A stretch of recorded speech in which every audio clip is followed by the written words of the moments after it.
Assalamu alaikum. Good morning, my dears.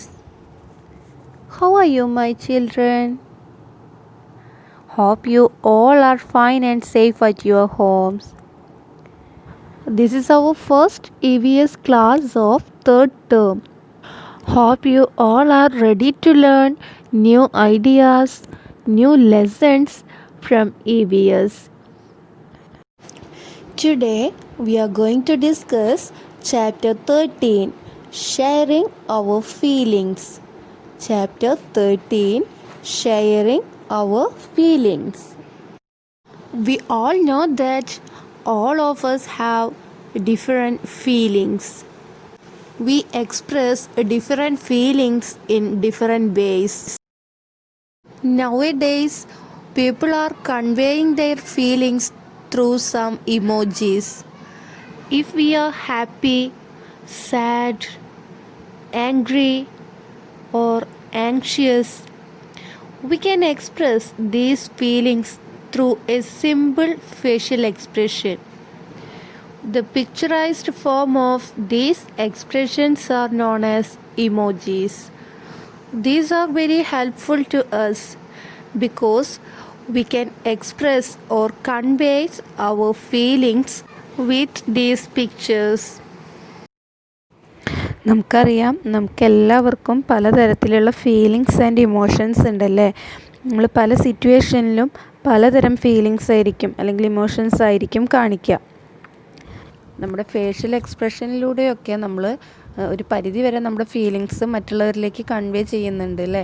ഇപ്പോൾ നമ്മളൊരു mobile phone എടുക്കുകയാണെങ്കിൽ മറ്റൊരാളുടെ അടുത്ത് നമുക്കുള്ള ദേഷ്യമോ വിഷമമോ അതല്ലെങ്കിൽ അത്ഭുതമോ അങ്ങനെയുള്ള കാര്യങ്ങളൊക്കെ എക്സ്പ്രസ് ചെയ്യാൻ വേണ്ടിയിട്ട് നമ്മൾ പലതരത്തിലുള്ള ഇമോജീസ് യൂസ് ചെയ്യാറുണ്ട്.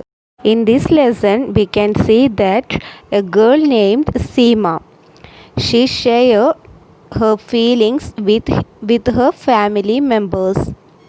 നമ്മളും അങ്ങനെ തന്നെയാണ് അല്ലേ. നമ്മുടെ ഫാമിലി മെമ്പേഴ്സിൻ്റെ അടുത്ത്, എസ്പെഷ്യലി നമ്മുടെ പാരൻസിൻ്റെയും സിബ്ലിങ്സിൻ്റെ അടുത്തൊക്കെ ആയിരിക്കും നമ്മുടെ കൂടുതൽ എക്സ്പീരിയൻസുകൾ അല്ലെങ്കിൽ നമ്മൾ ഒരു സ്കൂളിൽ പോയി വന്നു കഴിഞ്ഞാൽ അന്ന് എന്തൊക്കെ ഉണ്ടായി എന്നുള്ള കാര്യങ്ങളൊക്കെ നമ്മൾ ഷെയർ ചെയ്യുന്നത്. After returning from home, there are two people with whom she liked to share all her news. They enjoy listening to hear these tales. The first person is her nanny. The second person is her Ravi ഭയ്യ. Seema എന്ന് പറയുന്ന girl അവളുടെ feelings എല്ലാം അതല്ലെങ്കിൽ അവളുടെ experience സ്കൂളിൽ എന്തൊക്കെ നടന്നു എന്നുള്ള കാര്യങ്ങൾ ഷെയർ ചെയ്യുന്നത് ഈ രണ്ടു പേരെയായിട്ടാണ്, നാനിയോടും രവി ഭയ്യോടും. ഇതിൽ രവി ഭയ്യ എന്ന് പറയുന്ന ആളുമായിട്ട് എന്താണ് ആക്ച്വൽ റിലേഷൻഷിപ്പ് എന്നൊന്നും പറയാൻ അവൾക്ക് അറിയില്ല. പക്ഷേ അവളുടെ വീട്ടിലെ എല്ലാവർക്കും വളരെ പ്രിയപ്പെട്ട ഒരാളാണ് രവി ഭയ്യ. അവളുടെ എല്ലാ എക്സ്പീരിയൻസുകളും എല്ലാ ഫീലിങ്സും അവൾ ഷെയർ ചെയ്യുന്നത് ഈ രവി ഭയ്യയുടെ അടുത്താണ്. അവളുടെ ഓരോ സംശയങ്ങളും ഡൗട്ട്സ് എല്ലാം ക്ലിയർ ചെയ്ത് കൊടുക്കുക, ഒരു ദേഷ്യവും ഇല്ലാതെ എല്ലാം ക്ലിയർ ചെയ്ത് കൊടുക്കുന്നതും ഈ രവി ഭയ്യയാണ്. അപ്പോൾ ഈ രവി ഭയ്യയെക്കുറിച്ച് ഇവൾ കുറച്ച് കാര്യങ്ങൾ പറയുന്നുണ്ട്. He has a good sense of humor and makes all of us laugh. Bhaiya carries a white stick when he goes out.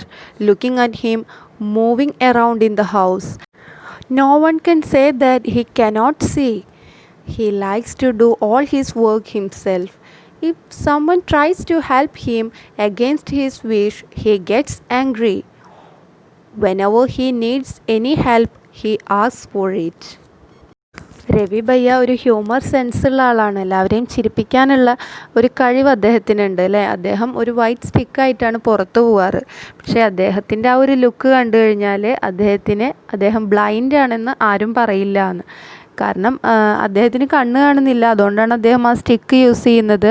പക്ഷെ അദ്ദേഹത്തിൻ്റെ ആ ഒരു അപ്പിയറൻസ് വെച്ച് നോക്കുമ്പോൾ, ഒരു കൂളിംഗ് ഗ്ലാസും ഒക്കെ വെച്ച് നോക്കുമ്പോൾ അദ്ദേഹത്തിന് കണ്ണ് കാണാൻ കഴിയുന്നില്ല എന്നുള്ളത് ആർക്കും മനസ്സിലാവില്ല. Ravi Bhaiya teachers in a college. The students of the college respect him a lot. Some of Bhaiya's students take books from him and return them after recording them on tapes. Ravi Bhaiya listens to these tapes. Baya has many other books too. The pages of these books are thick and have rows of raised points, that means dots. He reads by running his fingers on the raised dots. Ravi Bhaiya blind ആയിട്ടുള്ള ഒരാളാണെന്ന് നമ്മൾ പറഞ്ഞു. പക്ഷേ അദ്ദേഹം ഒരു college ടീച്ചറാണ്. അദ്ദേഹത്തിൻ്റെ സ്റ്റുഡൻസൊക്കെ അദ്ദേഹത്തെ വളരെയധികം റെസ്പെക്റ്റ് ചെയ്യുന്നു. അദ്ദേഹത്തിൻ്റെ അടുത്ത് നിന്ന് ബുക്സ് വാങ്ങിച്ച് അവർ റീഡ് ചെയ്യുന്നു. അങ്ങനെ അദ്ദേഹത്തിന് വലിയൊരു ബുക്ക് കളക്ഷൻ തന്നെ ഉണ്ട് എന്നാണ് സീമ പറയുന്നത് അല്ലേ. അപ്പോൾ ഈ ബ്ലൈൻഡ് ആയിട്ടുള്ള ആൾ എങ്ങനെയാണ് ഇത്തരം കാര്യങ്ങൾ റീഡ് ചെയ്യുന്നത്? യെസ്, അപ്പോൾ ബ്ലൈൻഡ് ആയവർക്ക് റീഡ് ചെയ്യാൻ പാകത്തിൽ അവരുടേതായ ഒരു ബുക്ക് ഉണ്ട് അല്ലേ. അതെങ്ങനെയായിരിക്കും അതിൽ എഴുതിയിട്ടുണ്ടായിരിക്കുക? നമ്മൾ യൂസ് ചെയ്യുന്ന ആ ഒരു റൈറ്റിംഗ് ഫോർമാറ്റ് അവർക്ക് റീഡ് ചെയ്യാൻ കഴിയുമോ? ഇല്ലല്ലേ. അപ്പോൾ അവരുടെ ആ ഒരു റൈറ്റിംഗ് ഫോർമാറ്റ് അല്ലെങ്കിൽ അവർക്ക് റീഡ് ചെയ്യാൻ കഴിയുന്ന ആ ഒരു ഫോർമാറ്റിനെ പറയുന്നതാണ് Braille script. There is a special way of reading and writing for people who cannot see. It is called Braille. It is written on a thick paper by making a row of erased points with a pointed tool. Braille is read by running the fingers on the raised dots. Do you got the idea? ഒരു pointed tool use ചെയ്തിട്ട് dots ഉണ്ടാക്കും. ആ dots ഒരു തിക്ക് പേപ്പറിൽ ഉണ്ടാക്കുന്ന ആ ഡോട്ട്സിലൂടെ finger ഇങ്ങനെ move ചെയ്തിട്ടാണ് അവർ റീഡ് ചെയ്യുന്നത്. എങ്ങനെയാണ് ഈ ഒരു ബ്രെയിലി സ്ക്രിപ്റ്റ് ഫോം ചെയ്തത്, ഒറിജിനേറ്റ് ചെയ്തത് എന്നുള്ളത് നമുക്ക് നോക്കാം. Louis Braille belonged to France. One day, when he was 3 years old, he was playing with his father's tools. Suddenly, a pointed tool hurt his eyes. He lost his eyesight. He had taken interest in studies. He did not give up. He kept thinking of different ways to read and write. Finally, he found a way, reading by touching and feeling. This way of reading later came to be known as the Braille script. ഫ്രാൻസുകാരനായ Louis Braille എന്ന് പറയുന്ന വ്യക്തി അദ്ദേഹത്തിൻ്റെ ഫാദറിൻ്റെ ടൂൾസുമായിട്ട് കളിച്ചുകൊണ്ടിരുന്നപ്പോൾ അതിലൊരു pointed tool തട്ടി അദ്ദേഹത്തിൻ്റെ eyesight നഷ്ടപ്പെട്ടു, കാഴ്ച നഷ്ടപ്പെട്ടു. പക്ഷേ അദ്ദേഹത്തിന് സ്റ്റഡി എന്ന് പറയുന്നത് ഒരു ക്രേസ് ആയിരുന്നു. ഒരു തരത്തിലും അദ്ദേഹത്തിൻ്റെ പഠനം നിർത്തിവെക്കാൻ അദ്ദേഹം സമ്മതിച്ചില്ല. അതുകൊണ്ട് തന്നെ അതിനൊരു ഓൾട്ടർനേറ്റീവ് വേ, എന്താണ് അതിനൊരു പരിഹാരം, എങ്ങനെ അത് മറികടക്കാമെന്ന് അദ്ദേഹം ചിന്തിച്ചു. അങ്ങനെയാണ് റീഡിങ്ങിനും റൈറ്റിങ്ങിനും വേറെ ഒരു ഫോർമാറ്റ് എന്ന രീതിയിൽ അദ്ദേഹം ചിന്തിച്ചു തുടങ്ങിയത്. അങ്ങനെയാണ് ടച്ചിങ്ങിലൂടെയും ഫീലിങ്ങിലൂടെയും റീഡ് ചെയ്യാം എന്നുള്ള ആ ഒരു ഐഡിയയിലേക്ക് അദ്ദേഹം എത്തിച്ചേർന്നത്. ആ ഒരു വേ ഓഫ് റൈറ്റിംഗ് അല്ലെങ്കിൽ വേ ഓഫ് റീഡിംഗ് ആണ് പിന്നീട് ബ്രെയിലി സ്ക്രിപ്റ്റ് എന്ന് അറിയപ്പെട്ടത്.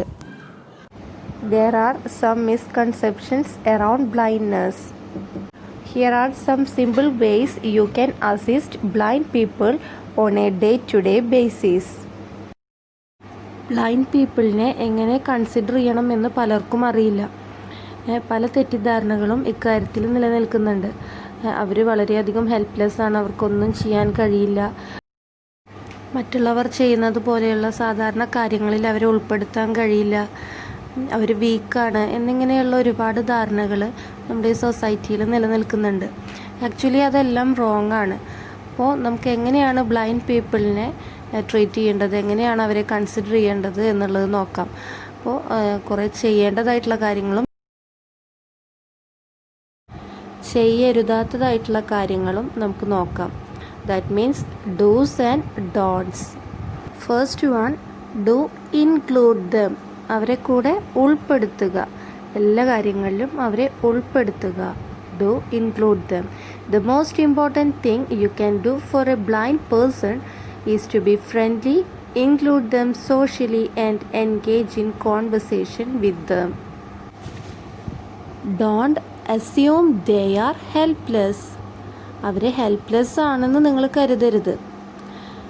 While blind people may require assistance in certain circumstances, don't always assume that because they cannot see they are incapable. Blind and visually impaired people learn to do some amazing things without their sight. and they are often more independent. അവർക്ക് കാഴ്ചയില്ലല്ലോ, അപ്പോൾ അവർക്ക് ഒന്നും ചെയ്യാൻ കഴിയില്ല എന്ന് ചിന്തിക്കരുത്.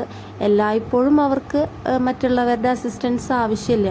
കാരണം കുറേയധികം കാര്യങ്ങൾ അവർ സ്വന്തമായി ചെയ്യാൻ കേപ്പബിലിറ്റി ഉള്ളവരാണ്. Next one, do communicate clearly with them. അവരെയായിട്ട് ശരിയായ രീതിയിൽ കമ്മ്യൂണിക്കേറ്റ് ചെയ്യുക, ആശയവിനിമയം നടത്തുക. Because of their inability to interpret body language, it is very important to communicate clearly with your words when speaking to people who are blind. അവർക്ക് നമ്മുടെ facial എക്സ്പ്രഷനോ body ലാംഗ്വേജോ ഒന്നും മനസ്സിലാക്കാൻ കഴിയില്ല എന്ന ധാരണയോടുകൂടി നമ്മൾ എന്താണോ പറയാൻ ഉദ്ദേശിക്കുന്നത് അത് ശരിയായ രീതിയിൽ കൺവേ ചെയ്തു കൊടുക്കണം. Next one, don't do stupid things. സ്റ്റുപ്പിഡായിട്ടുള്ള കാര്യങ്ങളൊന്നും ചെയ്യരുത്. കാരണം അവരോട് ഷൗട്ട് ചെയ്യരുത്, അതല്ലെങ്കിൽ അവരെ എപ്പോഴും ഇങ്ങനെ ടച്ച് ചെയ്ത് നോക്കരുത്, അല്ലെങ്കിൽ അവർക്ക് ഇഷ്ടമില്ലാത്ത കാര്യങ്ങൾ അവരോട് എപ്പോഴും ചോദിച്ചുകൊണ്ടിരിക്കരുത്. അവർക്ക് കാഴ്ചയില്ല എന്നുള്ള ബോധ്യത്തോടെ തന്നെ വേണം അവരെയായിട്ട് നമ്മൾ കമ്മ്യൂണിക്കേറ്റ് ചെയ്യാൻ. അതല്ലാതെ അവരുടെ എക്സ്റ്റേണൽ അപ്പിയറൻസിനെ കുറിച്ച് ബോധേഡാവുന്ന തരത്തിലുള്ള ഒരു ക്വസ്റ്റ്യനും അവരോട് നമ്മൾ ചോദിക്കാൻ പാടില്ല. Next one, do speak directly to them. അവരോട് നേരിൽ സംസാരിക്കുക. അതിനൊരു കമ്പാനിയൻ്റെ ആവശ്യമില്ല. ഡയറക്റ്റ് അവരോട് സംസാരിക്കുന്നത് തന്നെയാണ് അവർക്കിഷ്ടം. കാരണം അവരെല്ലാ കാര്യങ്ങളും ചെയ്യാൻ കേപ്പബിൾ ആണ് എന്നുള്ള ഒരു ധാരണയിലായിരിക്കും അവരും. അപ്പോൾ നമ്മൾ അതേ രീതിയിൽ തന്നെ നമ്മളും അവരോട് ബിഹേവ് ചെയ്യണം. അവരോട് നേരിട്ട് നമ്മൾ സംസാരിക്കണം. When you want to communicate with them, speak to them, not the person they are with. Non-sighted people do not enjoy being treated as if they are incompetent, so speak directly to them rather than their companion. Next one, don't compare. അവരെ നിങ്ങൾ compare ചെയ്യരുത്. മറ്റുള്ള ആളുകൾ ചെയ്യുന്ന കാര്യങ്ങളുമായിട്ട് നിങ്ങൾ അവരെ ഒരിക്കലും ഇവാലുവേറ്റ് ചെയ്യരുത്. Blindness is just A single trait. It doesn't dictate personality or character traits or hobbies. Just because someone who is blind can do something independently. അവർ ബ്ലൈൻഡ് ആണ് എന്നതുകൊണ്ട് മറ്റുള്ളവർ ചെയ്യുന്ന കാര്യങ്ങൾ ചെയ്യാതിരിക്കണമെന്നില്ല. അവർ ചെയ്യും, മറ്റുള്ളവർ ചെയ്യുന്നത് പോലെ അല്ലെങ്കിൽ അതിനേക്കാൾ ഡിഫറെൻ്റ് ആയിട്ട് അവർ കാര്യങ്ങൾ ചെയ്യും. അപ്പോൾ നിങ്ങൾ അതിനെ കമ്പയർ ചെയ്യുകയോ ഇവാലുവേറ്റ് ചെയ്യുകയോ ചെയ്യാൻ നിൽക്കണ്ട. Okay, these are the main points from this lesson. Hope you all understood and enjoyed this session. After watching this class, you should read the chapter 2 times. Develop a helping mentality towards blind people or visually impaired persons that you know. Let me wind up this class. Thank you and see you in the next class.